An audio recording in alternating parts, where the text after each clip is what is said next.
in battle, any leader, any great leader, the last thing they think about is fear. You can't take fear on a battlefield. It's the one thing, and that's what Russell's talking about. It's the one thing when you cross the line, you already know, game on. There ain't no ifs, ands, buts about it. Lock up, put chin straps on, whatever you got to do. But never, and I'm telling you, this is what's funny. I shared this with him 2 years ago in a playoff game in Carolina, because I watched him while I'm on the field, and I'm saying to myself, if I'm playing against you, I'm trying to, every time I see you lay on the ground, I may lay on you a little longer because I know you're gonna keep crying. I told him, don't you ever let nobody see weakness. If you show somebody weakness, they will find it. And for him to, look, to be frustrated is one thing. That's a totally different conversation. I get it, right? That's what I'm saying. I want him to be clear of what I'm saying. I 100% get that he should be treated fairly in the pocket. But I do not understand you saying I'm scared for people that 9 times out of 10 you bigger than. Yeah. The thing that caught me about this team has been struggling. They get a victory. Yeah. And so in victory, you try to give that confidence to the rest of your team. It's time to beat your chest. We won. We won. And they didn't even treat me right, but we still got it done. Instead, he turns the whole conversation to, it ain't about the team, it's about him and how he's being treated. So it's the same thing that we've had this conversation, me and, just personal conversations with some people, with him. And even coming from the Super Bowl, don't put it on you. We fought as a team. Man, we gave everything we had. We played a better team in the Denver Broncos today. That's what happened. But are we finished? We will be back. And did I probably play my best game? Probably I didn't. But we'll be back. This season, you know what? The season ain't going the way we want it to go.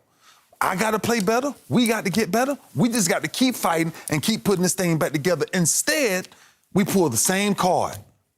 We go to Super Bowl, we get mad because the Broncos beat you up, and then now you sensitive about that. Now you don't want to speak to the media. You coming out 2 weeks ago, the people hit you and they beating you up again. Now you don't want to speak to the media. Now it's all about Cam Newton.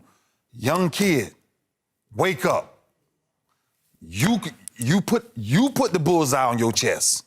You spread your cape. You doing all this. You dabbing. Now play football.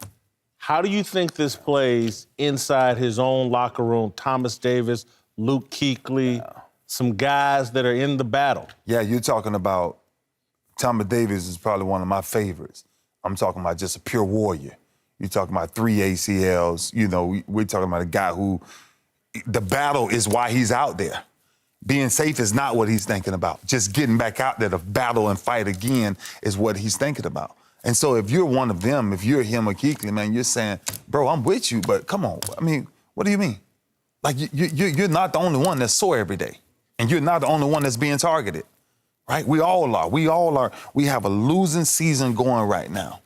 And if you keep putting this attention on Cam Newton, then how do we get better as the Carolina Panthers?